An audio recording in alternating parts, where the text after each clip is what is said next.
Yeah, and that kind of leads into, I'm curious about the speech that you gave at the Tea Party meeting in the East Bay. Can you talk a little bit about that? Were you there? No, I just, in my research I came across that on the internet. Yeah, that was great. It was it was really great to, it's funny,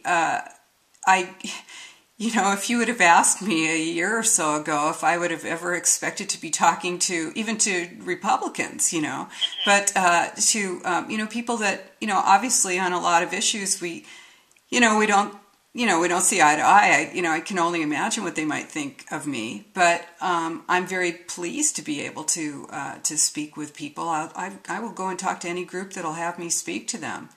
And, I really appreciate that this is a group of people, it seems to be across the nation, that is asking questions about, United Nations Agenda 21, the agenda for the 21st century. And they're willing to read the literature and do the research. And I think that's terrific.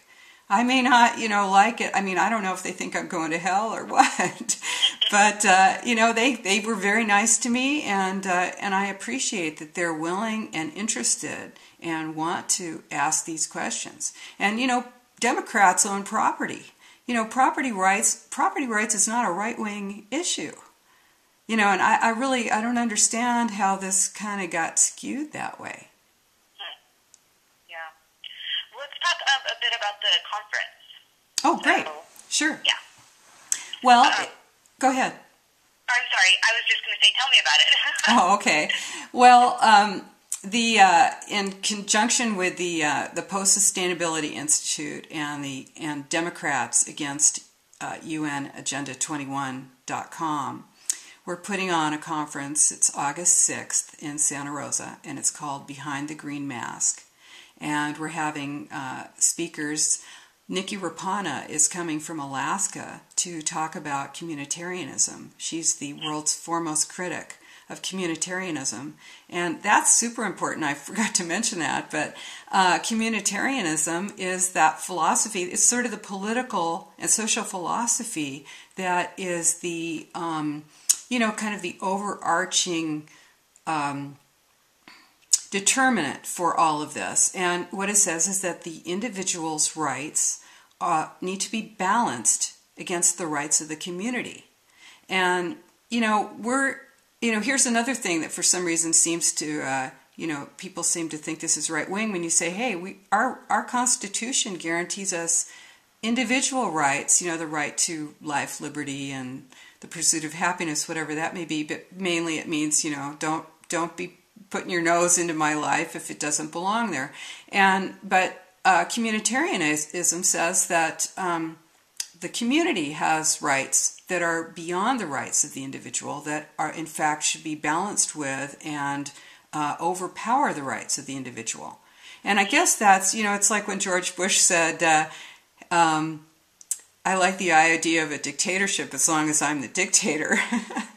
But, this is a totally ridiculous thing for someone to say. It was an outrage.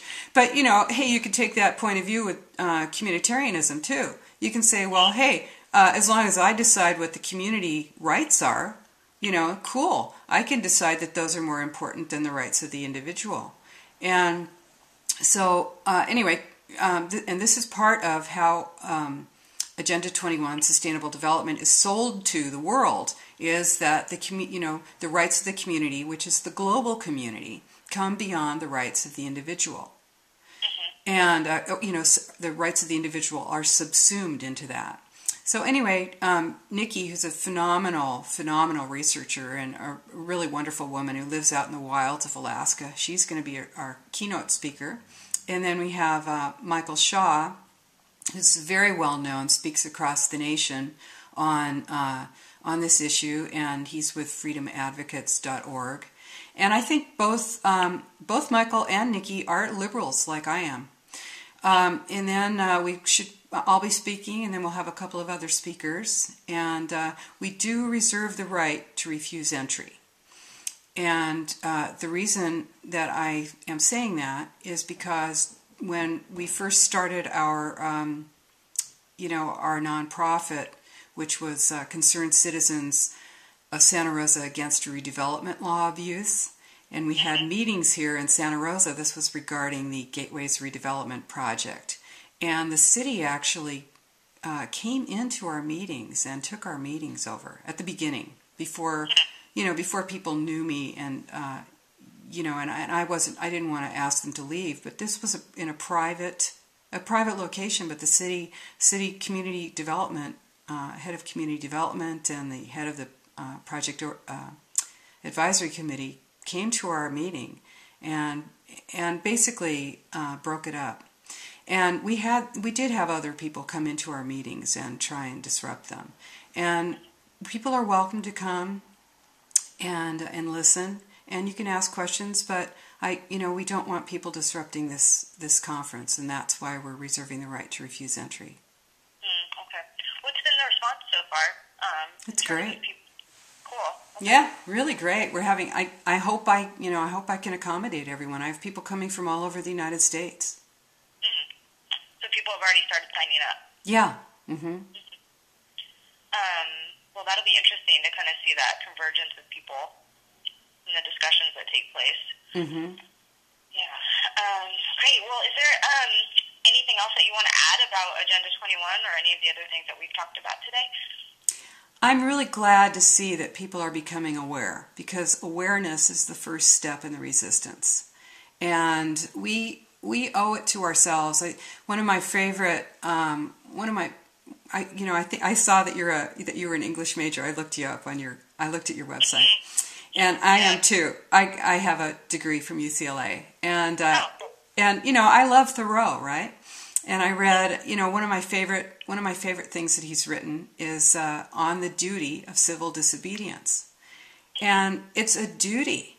When you see that something is happening in your government that's wrong, it's your duty, your civic duty, to speak out. And that's one of the things that sets us apart from other nations, is that we do allow dissent. And that's part of what is really a problem with the way that the sustainability movement is being implemented, is it does not allow for dissent. It is managing, they're managing consensus, they're manufacturing consensus, and this is not what we want as a nation. Okay. Well, thank you for talking with me today. It's my pleasure. And I will, I'm going to contact Gabe, the editor, right now, and you should be hearing with him within the next probably half hour to hour. Great. Depending on if he has his daughter or not right now. Okay. He has a 2-year-old, so oh, wow. she runs the weekend. Okay, I know how that can be. Yeah, but yeah, thanks again, and I look forward to hearing more about the conference as it comes up closer. So. Great, and I'm looking forward to reading your article. Okay, great. Well, have a nice weekend. You too, thank you. Bye. Bye.